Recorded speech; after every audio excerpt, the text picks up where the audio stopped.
Hi, it's Diana, your librarian, coming to you from my house, where I'm guessing many of you are as well. As you hopefully know by now, you can order books on our website and reserve them and then come and park in our parking lot and they'll be delivered to your car with our curbside delivery. So we are still doing a digital dive this week though, because we can't have programs and we can't have people in the library just yet because we're still in phase 2, and we still want to let you know about some of the amazing resources that there are digitally, and then at the end of this I'm going to tell you about some brand new books that are in the library that you can check out as well. So today I wanted to reflect on the fact that next week we won't have a digital dive. We will be celebrating the 4th of July, however, and we'll be celebrating it in a lot of different ways this year.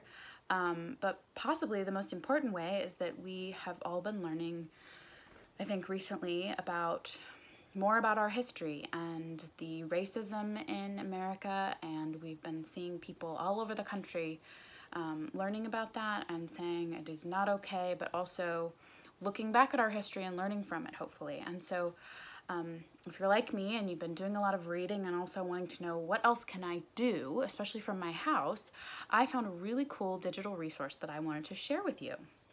I found a way that you can be like a librarian and help out a library, in this case the Boston Public Library, which is a very cool one, work on a transcribing project for anti-slavery documents that they had donated to them from one of the very first abolitionists, of letters and anti-slavery letters, pamphlets that were handed out, and even a magazine journal type thing that was written at the time between the 1830s and the 1870s. So some of the people who were really fighting at the beginning of all of this. But the thing about this collection of over 40,000 documents is that it has not been made searchable online. So the way that you can help, and I can help from our houses, is to sign up and log in. And it's very simple, and I'm going to show you how to do that today. And you can help transcribe these so they can be searched for students and researchers to be able to use these resources to learn about our history and hopefully learn from it. So you can be a historian. And you're going to see some very cool projects from our museum and parks department working together over the next week, celebrating our history here in Anacortes, celebrating the 4th of July. There's a great presentation that our mayor is going to be giving, telling us about our history as a city. So if you're kind of thinking about our history and thinking about what independence means for everyone, and you're interested in this project like me, I want to tell you a little bit about how to do it, because it's really simple and it feels good to be able to do something. So here we go. First, the website looks like this. It's called antislaverymanuscripts.org. Boston Public Library has put this together, and it says, "Welcome, we need your help to turn our collection of handwritten correspondence between anti-slavery activists in the 19th century into text that can be more easily read and researched by students, teachers, historians, and big data applications." So really cool. The only thing about this, you can't do it on media, you can't do it on mobile and tablet devices, so you do have to have a laptop or computer to do it. But if you do, like me, even an old one, you are able to just log in and you sign up. I'll show you where to do that, what it looks like. You sign up and you register, and it's really simple. You just put in a username. So mine's blue-haired librarian, because, you know, that's what I am, and a password, an email address, and then your real name. And the cool thing about that is that if you put your real name in, they're going to use it to give credit in scientific papers or posters that people use these documents that you've now made available for their research in. So you can be a part of documenting this history and making sure that it can be used for further discoveries for people to learn from history. So you can be referenced and help out that way if that's something fun for you. But let's get down to what it really looks like when you're doing it. So when you open up the document, you're going to see something like this, and you're going to be able to choose over here. You can choose transcribe. But on that one, I don't know if you can see it very well, there are little gray dots at the beginning and end of each line, and the little underlined underneath the line. And it's very tough to read, so depending on how easy it is for you to read writing like that, this might be a good one for you to do. But those gray lines mean that people have already transcribed those and written them. And you can click on them and see what they've written and see if you agree, because the more people who do this, the more accurate it will be. But if you're like me and you want to take a stab at actually transcribing something that hasn't been done yet, you need to go through about, I think I had to go through about 10 that were already done and click through them. And so I would click through the pages on the side and I would see that they had the gray lines. And I got worried and thought, oh no, maybe this isn't a way I'm going to be able to help. Maybe I'm too late, because they have been doing this project for a little bit. But I was wrong. There's plenty of work to be done on this project, which is why I'm telling you about it.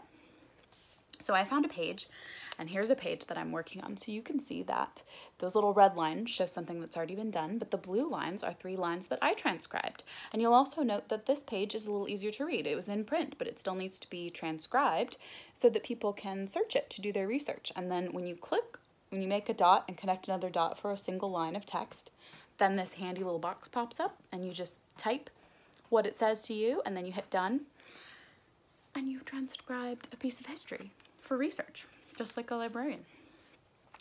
So you can do as many lines as you want. You can come back to the project. There's a great tutorial when you start. There's also blogs, and there are people who moderate conversations about what they're reading. You can try to decipher something that's really hard to read together, or you can talk about what you're reading so you can learn and also help other people have something to learn from. So I thought that was a really fun way for a librarian like me, or anybody who's interested in research, to be a part of documenting history and also celebrating independence in America and ensuring that it is truly an independent place for everyone equally. So that's my digital dive for you this week. But also, now that we are able to check out books, I wanted to highlight just a couple books that are now available for you in the library. And so I have a couple copies of books that are brand new to the library, or extra copies that we just got of books that are in demand. Please put comments below if there are books that you want, and also if you want any help on on figuring out how to become part of that transcribing process. You can contact me. My email's below in the comments of this video. You can also check our website for that, and you can call the library and ask someone to help you look into that website Monday through Friday. So from 11 to 4 you can check out books, and you can also call us and ask for help. But if you're wanting to know what books can I read on this topic, we've talked about a few in the last digital dive that I did, but some of them we didn't have, or we only had them digitally. We talked about books you can find on Hoopla and Overdrive where you have to wait, but maybe you're like me and you really wanted a physical copy. Now we have some. So let me just highlight a few that I'm very excited about reading in the next few weeks. The first one is on the top of the bestseller list right now and has been for weeks, How to Be an Anti-Racist. It's been sold out forever, and the library has some copies now that you're going to be able to check out. And it's the same author, Ibram X. Kendi, who wrote Stamped from the Beginning, which we also are getting at the library, as well as we're getting some copies of the YA version that he wrote with Jason Reynolds, the very popular and fabulous YA author, that talks about the history of racism from the very beginning of civilization, how people started to differentiate and decide that color meant something about what a person was and what rights they had. But this book, kind of a more active stance, How to Be an Anti-Racist, most popular book to read right now. You can now get it at the Anacortes Public Library, so it's going to leave my house. There's another copy there, but this one's going to leave my house and go back and get processed. So as soon as you see it pop up in the catalog, put a hold on it if you've been waiting for it. You now can read it. Another one that I'm really excited about, I'm reading, if you want a fictional book. This one is a YA book. It's about a high school girl in Portland, which is real close to here and not far from where I grew up, so that's why I picked it up. It's called Piecing Me Together by Renee Watson, and both Jacqueline Woodson and Jason Reynolds, who are some of the top Black YA authors in America, and they're just some of the best authors out there, recommended this book, and so I picked it up and read it when I was deciding what to read.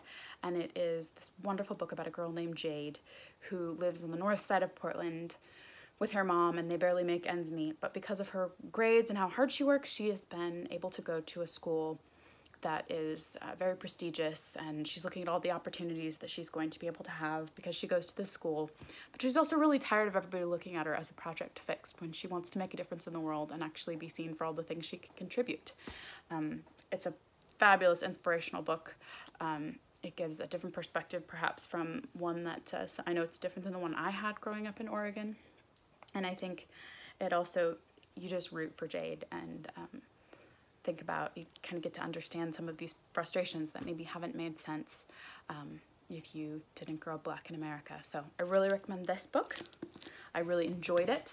Another one, if you like, I mentioned this in our last digital dive on anti-racist reads, but because you can get it on Hoopla, but if you prefer, like me, to read graphic novels physically, this book by Congressman John Lewis, there are 3 of them, March, goes through his experience in the civil rights movement. And it has illustrations which, for me, made it easier to read about this incredible time in history that we're seeing is still not really over, and seeing how people peacefully protested and learned and how they made a difference. So this book is really timely, and we have copies of the whole series, both in the YA section and the adult graphic novel section, so you can put a hold on that or check it out. And then lastly, I just read this for story time not too long ago, and I'm gonna return it so that you can check it out. It's called Solway by the actress Lupita Nyong'o, and it's inspired by her experience being frustrated that she was so much darker than other people, and finding a way to appreciate her beautiful skin and see the beauty in that and love herself. So it's a wonderful book to read. We've got something for all ages, as I always say. So I hope that as you are reading and checking out books from the library, whether it's online or in person, and celebrating the 4th of July with your family, learning about the history of America, maybe one of these things seems like the right thing for you, whether it's being a historian and getting online and helping document some history, or reading a book about a different perspective and learning about our history, or learning about a different person's perspective than you. I hope you are able to celebrate the 4th of July, and don't forget to go get a photo. You can get a photo downtown, since we can't do our big town photo that we've historically done. Parks has set up a way for you to do that digitally, so check their website. You can go get a photo and they'll put it together so people can see the town photo. We won't miss this year's 4th of July celebration. And then also check out the museum's website to see the ways that we've historically celebrated the 4th of July, and see what they've got going on over there. You can celebrate our history, and hopefully we'll just keep having a better and better future. But while we're all still safe at home, there's lots of ways digitally you can learn about the world and help out. And I hope you have a very happy 4th of July from the library to you. Happy reading and learning.